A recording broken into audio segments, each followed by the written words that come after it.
Okay, so ignoring for a moment the quality of the film overall, can you imagine just how much less everybody would have liked Cocainebear if it was set in Florida?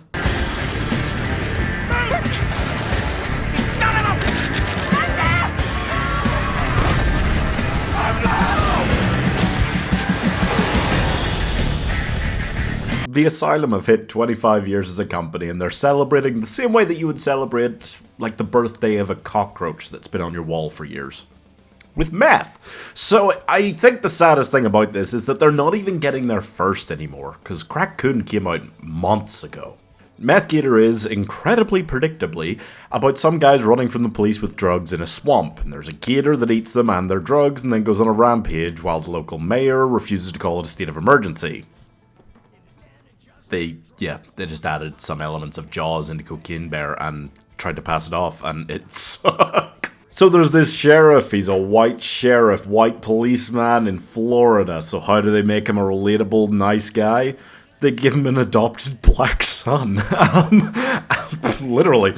And how do they have, like, a film set in modern day Florida? But make up for the fact that it's set in Florida, they have black and Hispanic leads.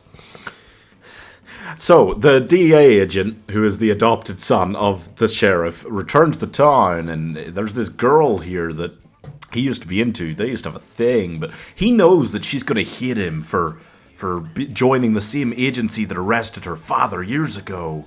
Except she never brings that up, like, or cares, like, at all. She sees him and she's just immediately like, and is clearly in love with him in the entire film. Yeah, and basically, the sheriff and the DEA agent and she's just like a bartender, but she used to be in the police academy, so she joins with them for this. They are in a race against time to find the meth super lab that they believe to be somewhere on the island. Because for some reason, they think that the gator eating that is going to be like Godzilla eating a nuclear reactor. The worst part is they're right. I think when it comes to the gator, inconsistency is the word. It's the key term. Because not only is the CGI obviously so bad that sometimes it looks like an alligator and sometimes it looks like it's like ready to fight Godzilla, like huge, without explanation, just back and forth, giant and small. And then there's also just obviously they want to do like a 5-year-old, like, drugs make you super powerful thing, like, you know, the gator's taking meth and therefore it has become incredibly dangerous, like, and grows in size drastically and, yeah, whatever. But they also have things like this guy finds its tooth, which has fallen out, as in, oh, meth addicted, so its teeth are falling out. And now it's going to get, like, sores on it and stuff and start to break apart. And it can't make up its mind as to whether the gator is going to keel over and die eventually on its own accord because it's having so much meth, or it's just going to take over the world and become uber powerful because it's taking so much meth. I don't know still, like, which would have happened if they just left it. I don't normally shit on such a random element of a film either, but specifically the sound mixing in this film is atrocious. Not the sound quality, because it's fine. It's just that in some scenes they have the background noise turned up so high that I cannot hear what the characters are actually meant to be, we're meant to actually be listening to or saying. It's so frustrating and such a weird thing to have fucked up so badly.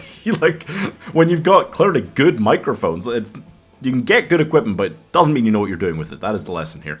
Also, the DEA agent, after waving his badge around this small town for about 40 minutes, tries to go undercover to find the meth super lab. And, like, immediately, all the criminals know what's going on, and, like, they almost kill them because of it. And the gator actually has to save the good guys. And it's just because they're so stupid. Like, he lived in this town and is the sheriff's son. How could any self-respecting criminal not know exactly who you are? It's frustrating. And it's by no means the worst one of these by the Asylum that I've seen, but it is very much one of those films. So I'm giving Crocodile 1 star.